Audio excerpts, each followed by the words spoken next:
什么是舞台？在演员眼中，舞台可以是游乐场；在导演手上，舞台可以是宇宙洪荒；在灯光设计师来讲呢，舞台可以是日月星辰。那么对于舞台设计师来说，舞台是什么？什么是舞台？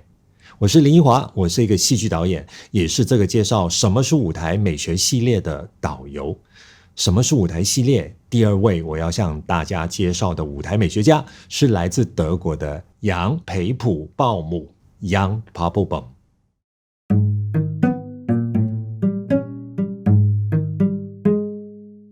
演员当然看重自己的演出，然而效果也会决定在舞台上的其他因素，比如不同的队友所提供的合作与协调。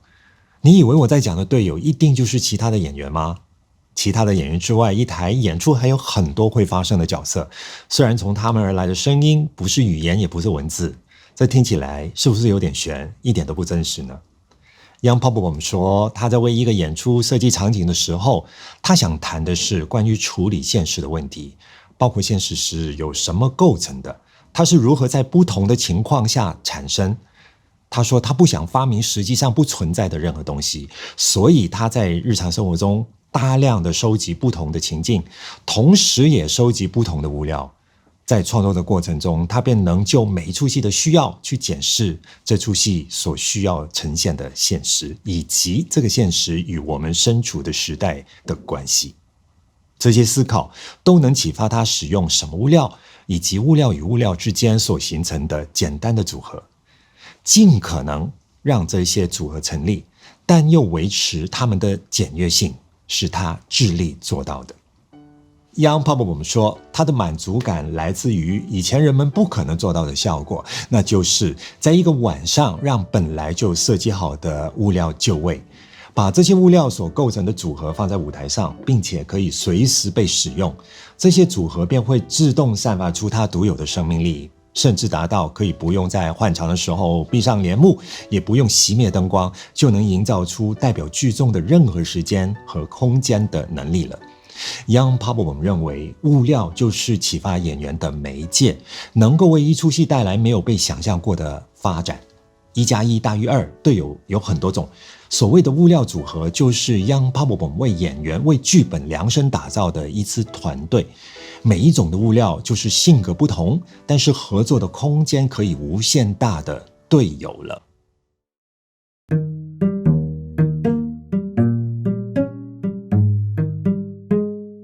刚刚说到队友，这个拟人化的比喻呢，不是我无中生有的，我是从 Jan Papelbom 如何使用物料中看到也能感受得到的。对于他来说，物件就像人一样，有生就有死，有死就有生，有现在就有过去，有过去就有未来，有它的物理性，也一定有它的情感性。最明显的莫过于木头。处理木头对于 Jan Papelbom 来说，应该跟讲故事差不多吧。我把这跟他是建筑师也拉上了一点关系。设计房子就好像为木头编故事，拆房子的时候又是另外一个故事了。之前我们也提到过， Jan Papelbom 刚开始做剧场，木头就是他的一道门槛。在他与 Thomas Osterman 视为里程碑式的作品《人就是人》里面，用来作为军事训练的回收木板就被他们气势而变地完成了一个又一个的游戏。强逼拉门退车，木头在这里真的就是如同队友一样，能吃苦耐劳，而且不怕看上去老旧，因为木头跟好队友一样，越能在身上看见历史，越让他们有份参与的游戏不只是游戏，却是一种见证。Jan Papelbom 到今天都还是没有放弃跟木头继续谈恋爱，我觉得对他来说，绝对不是因为这个队友得来容易。他第二次与木头这个队友谈的恋爱，规模上要比第一次来的大多了。木头的角色已经从配合型的变成决定性的。这一次要是没有木头，戏都没得演，观众连地方都没得坐。因为时间倒流到16世纪的伊丽莎白时期，观众看戏的场所就是木头的主场。当 Jan Papelbom 要为柏林列宁广场剧院盖出一座可以让莎士比亚戏剧还其本来面目的剧场时，木头当然就是主角中的主角。他在藤普渡音乐厅的一个马戏团表演中，找到了打造这个环球剧场的观众席的木头。这些木头的美妙在于，他们拥有自己的个性，而不是为了模仿伊丽莎白时期的环球剧场所使用的建材。同时，通过拆解、重构以及使用这些木头的过程，Jan Papelbom说，这会让木头本身升华，变得越来越好，而不仅仅是随着时间变得陈旧。留得越久越好的也不只是木头。常说情比金坚，如果情感真的只有像金一样永不褪色才有价值，那岂不是只有永远年轻的人才配拥有像金一样的情感吗？我猜 Jan Papelbom 不会同意哦。所以在一报还一报的舞台，他设计了一个一眼看上去就是金碧辉煌的大箱子。从剧本上来说呢，它理应是一个高贵堂皇的世界，但同时也有失锈破旧之处，因为它所象征的是剧中权贵角色的表里不一。所以这个金色的房间也看似一个屠宰场，一个要靠喷水洗去污渍的地方。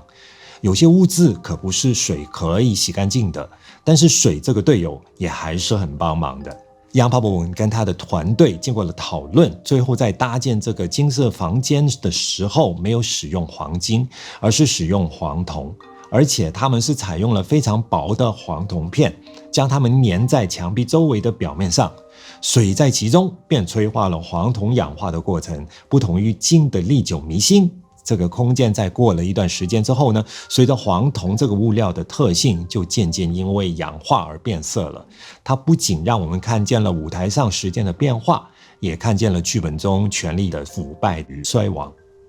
金玉其外，败絮其中，就不仅仅是文字，而是观众肉眼可见的一个意象了。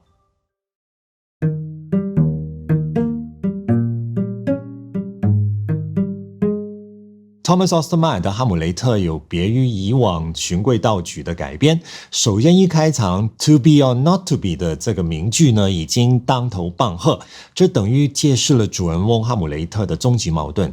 要顺从自己的本我，还是自我，还是超我呢？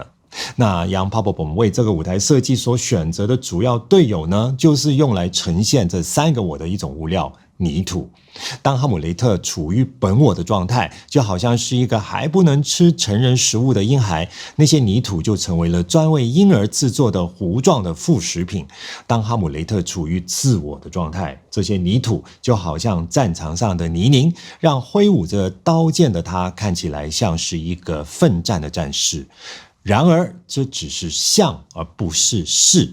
当哈姆雷特处于超我的状态，这些泥土就成为他记忆里父亲遭到毒害之后埋葬父亲的坟墓。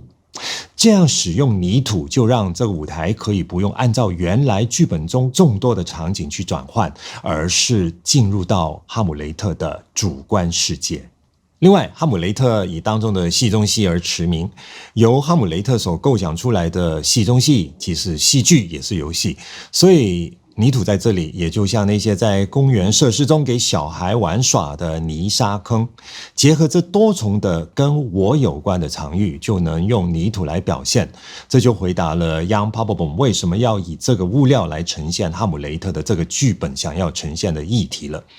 Jan Papelbom 表示，他是在阅读剧本的时候读到葬礼的那一场，引发了他设计的灵感。在寻找物料的时候，非常强调原物料的概念，所以这些泥土是真正的泥土。它不仅是要能够制造出舞台上一些脏啊、污秽啊、混乱的视觉性，甚至因为演员在舞台上会把泥土吃进去，泥土便需要被保持干净，包括注意储藏的湿度与环境等等。在另一个作品《人民公敌》中， Jan Papelbom 不仅是与一报还一报一样采用了封闭箱子的构思，不同的是它更是一个生活的场景，只是它的整个空间是被黑板包围的。这个材质就能透过粉笔用书写或者是绘制的图像和线条去达到模拟创建投影的效果。那观众走进剧场中，看见的是黑板上画了家具、奢侈品以及书写了文字。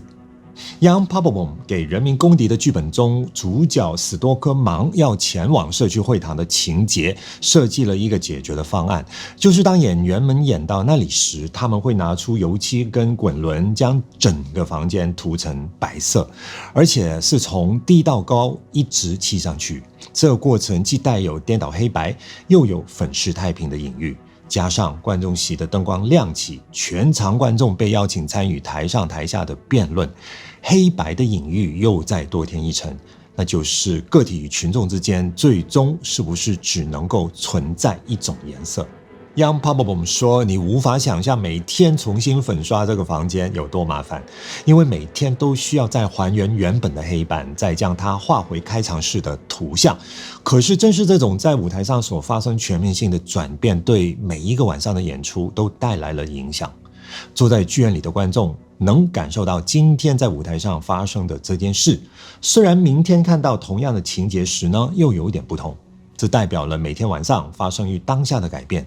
这就是电视电影不能做到，只有剧场才能发生的魔幻时刻。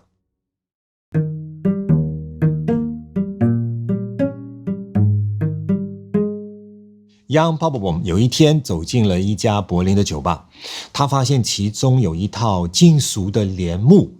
酒吧的灯光打在其上，呈现了很多不同的反射变化，他觉得很有趣，就将帘幕跟效果拍了下来。没有想到这张照片就让他找到了哈姆雷特之中除了你以外的另外一个很重要的队友。这个出现在哈姆雷特舞台上的帘幕有它一定的戏剧性，它主要的目的是做出跟泥土的区别，金色帘幕与泥土之间形成鲜明的对比。不同于主人翁哈姆雷特的主观世界，这个帘幕就是要表现出皇室的身份与体制，而且这个帘幕既可以打开又可以闭合，这样就分隔开室内与室外的两个空间，也就是说它是 Jan Papelbom 为舞台打造的灵活隔墙，观众会发现演员是可以穿梭在这个帘幕之间的。对比帘幕前哈姆雷特的大泥沙坑，帘幕之后有一张放在移动平台装置上的大型长桌，而当演员在帘幕之后围坐在那张桌子的时候呢，看上去本身就会产生一种政治的联想与感受了。同时在哈姆雷特中，这个帘幕还肩负了一个任务，因为饰演哈姆雷特的演员同时也是摄影师，他会将剧中有名的那出戏中戏还有看戏时候叔父与母亲的反应全都拍下来，并且以 live video 的方式投影，所以这座金属的帘幕就会成为投影幕。Jan Papelbom 说，他不喜欢安装一个额外的屏幕投放影像，有需要的时候就投影在帘幕上，所以每一条链子的距离必须够密，才能达到可以让投影投在上面。但光不会过度的穿透，导致影像无法成像，却能维持帘幕本身的一种透性，让观众透过正在投影的帘幕，依旧能看见后面很远的演员在做什么。一般来说呢，观众走进剧场很多时候是想要看到表演的，而表演很重要的是如何让人相信演员陈述的现实。然而当这种意图在剧场中被放大，不仅是对观众，其实对演员也是会有影响的。放大与现实之间本身就存在着矛盾，有些时候这些矛盾就会通过表演让现实与真实之间被混淆了。Jan Papelbom 曾经说，我们想要使用的物料应该拥有属于他们自己的历史，他们不应该是仿造或者模拟的物料，而是真实或者实在的物料。所谓物料的真实性，对舞台设计师来说呢，不仅仅是审美或者是引发观众即时反应的考量，而是让这个物料自己说话。物料与空间的互动也能构成跟观众沟通的方式，沟通的目的呢，就是谁都知道剧场不是一个真实的地方，但是设计师就是要在这里用上人人都看得见也看得懂的物料，来让本身很抽象的概念能够被看见。看见什么呢？就是真实。